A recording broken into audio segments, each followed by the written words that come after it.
Imagine having so much money to be able to enter a competition for a dinosaur skull with whom?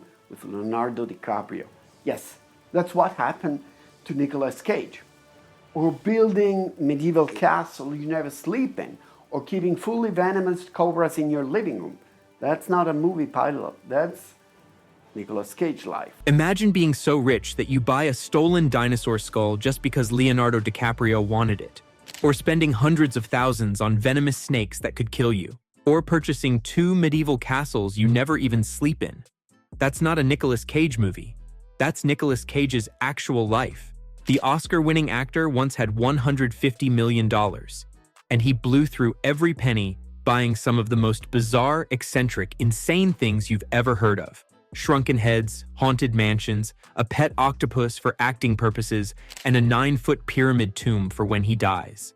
By the end, you'll understand why Nicolas Cage is Hollywood's most fascinatingly weird spender, how he lost everything, and somehow managed to claw his way back. I think your personality always comes through, and that's what's so appealing about you on screen. Well, and I feel the same way about you. Really? Well, no, really. I've always admired your interviews. They're hilarious. You're the best in the business. The dinosaur skull he had to give back. In 2007, Nicolas Cage got into a bidding war at a natural history auction. His opponent? Leonardo DiCaprio. The prize? A 70-million-year-old Tyrannosaurus skull. Cage won. He paid $276,000 for a dinosaur skull. He displayed it in his home for years. Then in 2014, the Department of Homeland Security knocked on his door. The skull was stolen, illegally smuggled from the Gobi Desert in Mongolia. Cage had to give it back. All that money? Gone. The Mongolian government got their treasure and Cage got nothing but a story. For Nicolas Cage, that was just a Tuesday. Well, no, we were talking about the fact that my character can see 2 minutes into his own future. Yeah, that's the movie next, yeah. And I said I can't do that, but I do recall that when I was 12, I could hold my breath for 2 minutes. There you go. When I was 12. There you go. 15 houses, because why not? At his peak, Nicolas Cage owned 15 residences around the world. 15, a $25 million waterfront mansion in Newport Beach, a $15.7 million Rhode Island estate, an $8.5 million Las Vegas palace. But he went full medieval and bought 2 European castles. One was an 11th century Bavarian castle in Germany. Cost $2.6 million, plus millions in renovations. Never spent a night there. The second was Midford Castle in Bath, England. Cost $10 million. Also never stayed. Why buy castles he'd never use?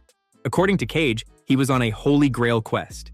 Reading philosophy and mythology books, wanting to own the places he read about. So he bought castles. When the 2008 real estate market crashed, Cage lost almost all of them. You can go anywhere in the world, I don't care, Europe, anywhere. They don't have the gas lining out by their incredibly old homes. And they have that in New Orleans. Very romantic, very evocative. Very romantic and evocative. The most haunted house in America. In 2007, Cage bought a New Orleans mansion for $3.4 million. But this was the LaLaurie House, one of the most haunted houses in America. The house belonged to Madame Delphine LaLaurie, who tortured and murdered enslaved people in the 1800s. She inspired Kathy Bates's character in American Horror Story, Coven. Why buy this house? Cage thought it would be a good place to write the great American horror novel. The novel never happened. No ghosts showed up either. Cage was disappointed by the lack of paranormal activity. He sold it in 2009 when his finances collapsed. A long history there, and not a pleasant history. Yeah. There's 2 sides to the story. One is that these things actually happen, which I won't go into detail because you will be horrified. Okay. A private island and 4 yachts. In 2006, Cage bought Leaf Cay, a 40-acre island in the Bahamas. Cost $3 million. 3 white beaches, 2 lagoons, tropical paradise. Fun fact, it's near Norman's Cay, which Pablo Escobar once owned. But owning an island wasn't enough. How do you get there in style? With 4 luxury yachts. Total cost, $20 million. His favorite was Sarita. 12 master bedrooms, jacuzzi, and an elliptical on the top deck. When money troubles hit, he sold the island in yachts. But briefly, he lived like a Bond villain. You spent some time, or maybe you still do, with Charlie Sheen. Yeah, Charlie. Are you guys buddies? I think so, absolutely. What, we you know, occasionally- he went through a kind of an exciting period. The Exotic Animal Zoo. Nicolas Cage collected dangerously exotic animals. In 2005, he spent $276,000 on 2 albino king cobras, named them Moby and Sheba.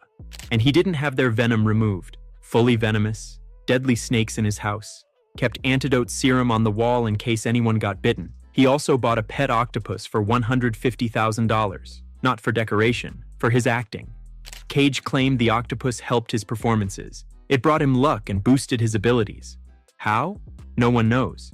He also had shrunken heads. No one knows if they were human or animal. Cage never clarified. Visitors described his home as a zoo filled with exotic, dangerous, deeply weird creatures. How was your summer? Did you do anything special? Well, eventful? actually, it's funny you should ask me that, because you know I have an interest in zoology, I think, and I just acquired 2 king cobras. Oh my God. A male and a female, and the female's name is Sheba, and the male's name is Moby because he's an albino, so it's like Moby Dick. The comic, pyramid, and car collection. In 1997, Cage bought an original Action Comics #1, Superman's first appearance, for $150,000. Only about 100 copies exist. Cage's was one of the best preserved. But in 2000, someone broke into his house and stole it. The comic remained missing for 11 years. Then, in 2011, it was found in a California storage locker and returned to Cage. Instead of keeping it, he immediately sold it at auction for $2.16 million a record at the time, for the most expensive comic ever sold. Why sell? By 2011, Cage was broke and desperately needed the money. For his 50th birthday in 2010, Cage bought himself a 9-foot-tall pyramid tomb in a New Orleans graveyard. The tomb has Omnia ab uno engraved on it, Latin for everything from one. This is where Cage plans to be buried. It's become a minor tourist attraction. People visit just to see Nicolas Cage's future resting place. Like his character in Gone in 60 Seconds, Cage has a serious car obsession. By 2004, he owned 30 motorcycles and 50 cars. 9 were Rolls-Royces. He also owned a $1 million Ferrari Enzo, one of only 399 ever made. The crown jewel was a 1971 Lamborghini Miura SVJ that once belonged to the Shah of Iran.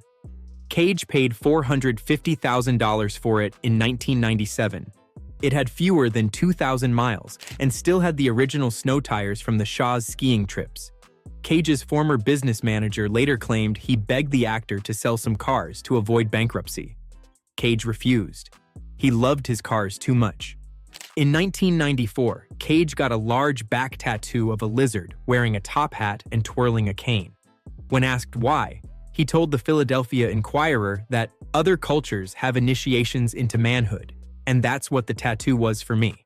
A lizard in a top hat as a rite of passage. Only Cage. Even his stalker was weird.